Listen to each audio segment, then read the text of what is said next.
Hi everyone, बात करते हैं 3 बिल की जो अभी पार्लियामेंट में लोकसभा में पास हो गया है और संभव है कि इस सेशन में वो पास हो जाए। तो ये तीनों बिल काफ़ी न्यूज़ में हैं क्योंकि मिनिस्ट्री ऑफ होम अफेयर ने इस तीनों बिल को प्रेजेंट किया है और ये तीनों बिल काफ़ी इंपॉर्टेंट है और ये हमारे फ्यूचर को चेंज कर सकता है। तो तीनों बिल के बारे में जानते हैं। जो पहला मोस्ट इंपॉर्टेंट बिल है वो है भारतीय न्याय संहिता बिल 2023 जो कि रिप्लेस करने वाला है आईपीसी एक्ट 1860 को। तो बहुत ही इंपॉर्टेंट बिल है भारतीय न्याय संहिता बिल। उसके अलावा दूसरे बिल जो मोस्ट इंपॉर्टेंट है वो है भारतीय साक्ष्य बिल, भारतीय नागरिक सुरक्षा संहिता बिल। ये तीनों बिल 2023 में पार्लियामेंट के विंटर सेशन में लोकसभा में इंट्रोड्यूस हो चुका है और वहां वो पास भी हो चुका है। तो चलिए जानते हैं ये तीनों बिल के बारे में। सबसे पहले तो भारतीय न्याय संहिता बिल जिसने रिप्लेस करेगा इंडियन पैनल कोड 1860 का बिल। आईपीसी एक्ट 1960 को रिप्लेस करने वाला है भारतीय न्याय संहिता बिल। ये तीनों बिल क्यों लाया गया है? क्योंकि जो भी पुराने बिल थे वो कहीं ना कहीं ब्रिटिशर्स के जो कॉलोनियल रूल है उसको साबित करते हैं। ऐसे में ये 3 बिल बहुत सारी बदलाव लेकर आएगा। जैसा कि भारतीय न्याय संहिता बिल रिप्लेस कर रहा है इंडियन पैनल कोड 1860, जिसके अंतर्गत अपा एक्ट में टेररिस्ट एक्ट को अडॉप्ट किया गया है। तो देखिए क्या क्या इंपॉर्टेंट पॉइंट है। सबसे पहले तो ये जो बिल है वो टेररिस्ट एक्ट को अडॉप्ट कर रहा है, यानी कि इस बिल में पहली बार जो कि एक जनरल लॉ बिल है उसमें टेररिज्म को लाया गया है। और इसमें जैसा कि बहुत पिछले साल 2022 में अपा एक्ट में टेररिस्ट एक्ट इंट्रोड्यूस किया गया था, इसी टर्म को इस बिल में डाला गया है। देखते हैं क्या है टेररिस्ट एक्ट। तो देखिए टेररिज्म जो एक बहुत बड़ी समस्या है और आज से पहले किसी भी टेररिस्ट ग्रुप जो होते थे उनको ही किसी भी पार्टिकुलर पार्टी या ग्रुप को टेररिज्म में रखा जाता था और उन्हें उस टर्म में पनिशमेंट दिया जाता था। पहली बार अपा एक्ट में टेररिस्ट एक्ट लाया गया जिसके अंतर्गत किसी पार्टिकुलर पार्टी या ग्रुप को नहीं, एक पार्टिकुलर इंडिविजुअल को भी टेररिस्ट घोषित करके उसके खिलाफ कार्रवाई की जा सकती है। ठीक है, तो ये पहला एक ऐसा लॉ था जिसमें टेररिज्म ग्रुप को नहीं डिनोट करेगा, वो किसी पार्टिकुलर इंडिविजुअल को टेररिस्ट घोषित कर सकता है। और इसी क्राइटेरिया को यहाँ पे इंट्रोड्यूस किया गया है भारतीय न्याय संहिता बिल में। उसके अलावा बहुत ही इंपॉर्टेंट पॉइंट यहाँ पे रखा गया है, जो भी स्मगलिंग करता है, काउंटरफिट करता है इंडियन पेपर करेंसी को, उसे पनिशमेंट मिलेगा। अभी तक क्या था, अभी तक high quality paper currency counterfeit को ही माना जा रहा था स्मगलिंग, यानी कि अगर बहुत ही ज़्यादा मतलब हाई स्टैंडर्ड पेपर करेंसी है, जैसे मान लीजिए 500 रुपये का नोट है, वो काउंटरफिट किया जा रहा है या फिर कह सकते हैं स्मगलिंग किया जा रहा है, तो ऐसे नोट को ही रोका जाएगा। ठीक है, लेकिन अब इस बिल के अंतर्गत कोई भी करेंसी नोट, चाहे वो 2 रुपये का हो, 5 रुपये का हो, 10 रुपये का हो, अगर उसकी भी स्मगलिंग की जा रही है मार्केट में तो वो भी पनिशेबल है। ये आईपीसी के अंतर्गत रखा गया है, यानी कि भारतीय न्याय संहिता बिल में रखा गया है। ये तीनों नाम इंडियन नेम दिया गया है, हिंदी नेम दिया गया है ताकि आसानी से लोगों को समझ में आए। भारतीय न्याय संहिता बिल, ठीक है। तो यहाँ पे हमने देखा कि टेररिज्म के डेफिनेशन को चेंज किया गया है, टेररिस्ट एक्ट डाला गया है पहली बार आईपीसी में। दूसरा जो मोस्ट इंपॉर्टेंट है, स्मगलिंग अगर करते हैं काउंटरफिट इंडियन पेपर करेंसी की तो पनिशमेंट मिलेगा। और अगर कोई भी, एक बहुत ही अच्छा टर्म यूज किया गया है, क्रुएलिटी अगेंस्ट वीमेन। अगर क्रुएलिटी अगेंस्ट वीमेन किया जाता है तो ऐसे में रिलेटिव के द्वारा या हस्बैंड के द्वारा, तो ऐसे में उस इंसान को 2 साल जेल टर्म, 3 साल का जेल टर्म मिलेगा। ठीक है, तो यहाँ पे 3 चीज़ों को इंपॉर्टेंस दिया गया है, एग्जाम के लिए इंपॉर्टेंट है। पहला तो टेररिस्ट एक्ट को इंक्लूड किया गया है, दूसरा जो स्मगलिंग होता है इंडियन पेपर करेंसी का उसे रोका गया है, और तीसरा जो मोस्ट इंपॉर्टेंट है वो है 3 साल का जेल टर्म मिलेगा अगर कोई भी विमेन के अगेंस्ट क्रूएलिटी करता है, उसका रिलेटिव या उसके हस्बैंड। ठीक है, तो ये है भारतीय न्याय संहिता बिल। उसके अलावा भी बहुत कुछ इंपॉर्टेंट है, जैसे कि भारतीय न्याय संहिता बिल में एक इम्पॉर्टेंट सेक्शन रखा गया है, सेक्शन 73 ऐड किया गया है, जिसके अंतर्गत क्या होगा, अगर कोई भी रेप केस या कोई क्राइम होता है रेप रिलेटेड, तो ऐसे केसेस को अगर कोई भी प्रिंटिंग मीडिया उनको, अगर प्रेस मीडिया कोई भी अगर उनको इंक्लूड करता है और उसे दिखाता है बेकार तरीके से या सही तरीके से इंफॉर्मेशन नहीं देता है, तो ऐसे में उस ऑर्गेनाइजेशन के अगेंस्ट क्या होगा, एक्शन लिया जाएगा। ये बात आईपीसी में यानी कि भारतीय न्याय संहिता बिल में कहा गया है। ठीक है, और ऐसे कंडीशन में उस इंसान पे 2 साल का जेल टर्म होगा और कुछ पैसे भी देने होंगे। ये न्यूली एडिड किया गया है 73 सेक्शन में, जिसके अंतर्गत प्रिंट या पब्लिश कोई भी मैटर करता है रेप या सेक्सुअल असॉल्ट केसेस में कुछ भी नहीं लिख सकते न्यूज़पेपर में। अगर आप लिखते हो तो सजा मिलेगी 2 साल की। ये बात कही गई है भारतीय न्याय संहिता बिल में। आगे बढ़ते हैं। भारतीय न्याय संहिता बिल में अभी एक और बहुत इंपॉर्टेंट पॉइंट रखी गई, काफ़ी न्यूज़ में है, वो है मेंटल इलनेस। जो वर्ड है उसको चेंज कर दिया गया है और उसके स्थान पे होगा अनसाउंडनेस ऑफ माइंड, यानी कि कुछ टर्म्स में बदलाव किए गए हैं। जैसा कि आपने पहले देखा कि टेररिस्ट एक्ट टर्म ऐड किया गया है, ठीक है, ये आपने देखा, बहुत ही इंपॉर्टेंट चेंज है। उसके अलावा अगर हम देखते हैं तो उसमें और भी टर्म्स रिप्लेस किए गए हैं, जैसे मेंटल इलनेस को अब कहा जाएगा अनसाउंडनेस ऑफ माइंड। उसके अलावा मॉब लिंचिंग को एक पनिशमेंट दिया गया है, काफ़ी minimum punishment for mob lynching. अभी तक मॉब लिंचिंग पे कोई खास कार्रवाई नहीं होती थी, लेकिन इस बिल के अंतर्गत अब कार्रवाई होगी मॉब लिंचिंग पे, तो ये एक अच्छी बात है। और एक और बहुत इंपॉर्टेंट चीज़ यहाँ पे बताया गया है, वो है पेटी ऑर्गेनाइज क्राइम को रीडिफाइन किया गया है, यानी जो छोटी मोटी चोरियाँ होती है या फिर जो भी छोटे मोटे क्राइम होते हैं उनको प्रॉपर्ली बताया गया है कि ये छोटे मोटे क्राइम तो है, लेकिन इसकी जानकारी भी होनी जरूरी है। तो भारतीय न्याय संहिता बिल में कुछ चेंजेस किए गए हैं, वो हमने अभी देखा।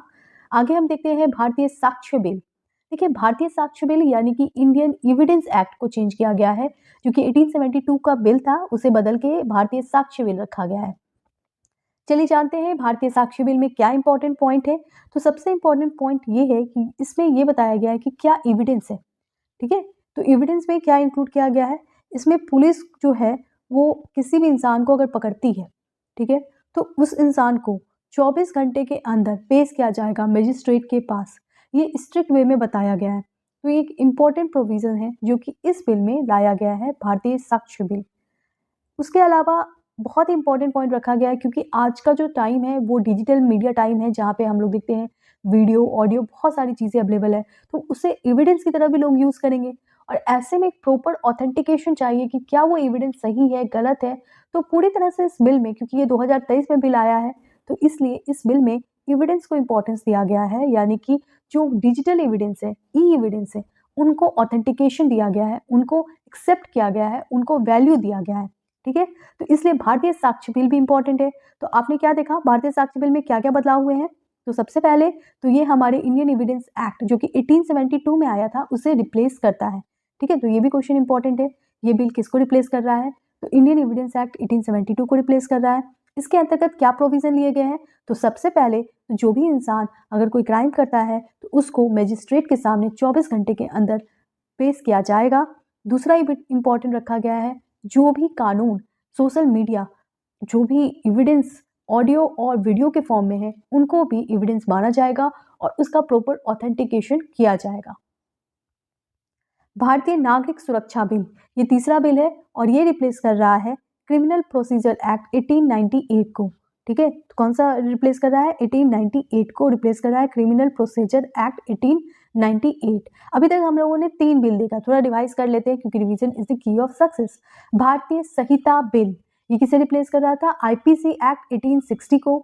उसके बाद हम लोगों ने क्या देखा, भारतीय साक्ष्य बिल जो कि रिप्लेस कर रहा है इंडियन एविडेंस एक्ट 1872 को। और ये तीसरा बिल है जिसका नाम है भारतीय नागरिक सुरक्षा बिल, ये रिप्लेस कर रहा है क्रिमिनल प्रोसीजर 1898 बिल, 1898 एक्ट को, ठीक है। तो भारतीय नागरिक सुरक्षा बिल जो है वो रिप्लेस कर रहा है क्रिमिनल प्रोसीजर 1898।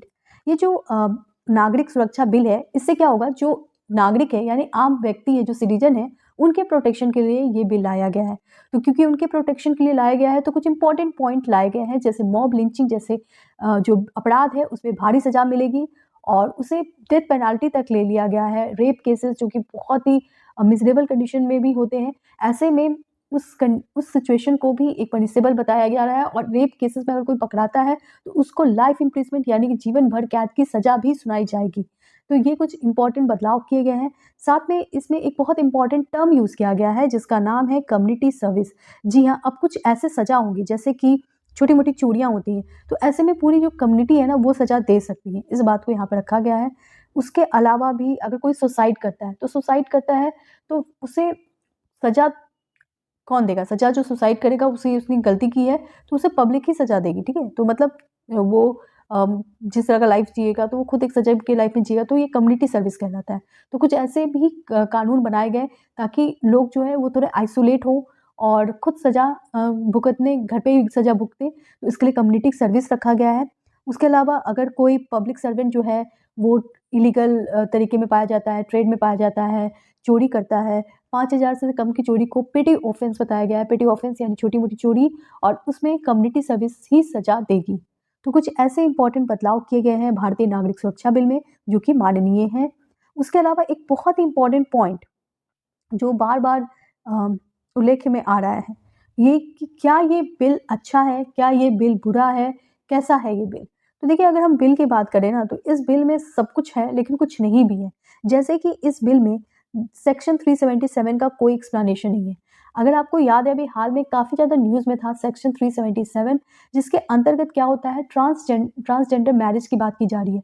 जो ट्रांसजेंडर है उनको अलाउ तो कर दिया गया है सोसाइटी में, सुप्रीम कोर्ट ने खुद अलाउ किया है कि ऐसे भी कंडीशन होते हैं और इसे सोसाइटी को एक्सेप्ट करना चाहिए। लेकिन जो ट्रांसजेंडर मैरिज होता है, यानी लड़के-लड़के में शादी, लड़कियाँ-लड़कियाँ में शादी, उनको पूरी तरह से एक्सेप्ट नहीं किया गया है और इसमें उनको क्राइम बताया गया है। ठीक है? तो मैरिज नहीं इंक्लूड किया गया है, जो कि इस बिल का डिमेरिट बताया जा रहा है। तो आपको ध्यान में रखना होगा, क्योंकि पॉजिटिव और नेगेटिव दोनों चीज़ें ध्यान में रखते हैं। अच्छा, आपको ये केस याद है, बहुत ही इंपॉर्टेंट केस था, Navtej Singh Johar cases versus Union of India case, जो कि 2018 में आया था। और इस केस के बाद ही सुप्रीम कोर्ट ने एक बहुत ही इंपॉर्टेंट जजमेंट दिया था। क्या जजमेंट दिया था? कि it is okay to have relation between men and women and women, मतलब वीमेन वीमेन में और मेन मेन में रिलेशन होना, ये कॉमन सी बात है और इसे सोसाइटी में एक्सेप्ट करना चाहिए। और ये बात रखी गई। और सेक्सुअल रिलेशन की जो बातें हैं उसको भी पूरी तरह से इस बिल में एक्सेप्ट नहीं किया गया है। इस कंडीशन में धारा 377 की कंडीशन को एक्सेप्ट नहीं किया गया है और इसलिए इस बिल को एक अधूरा बिल बताया जा रहा है। इसमें एडल्ट्री क्या होता है?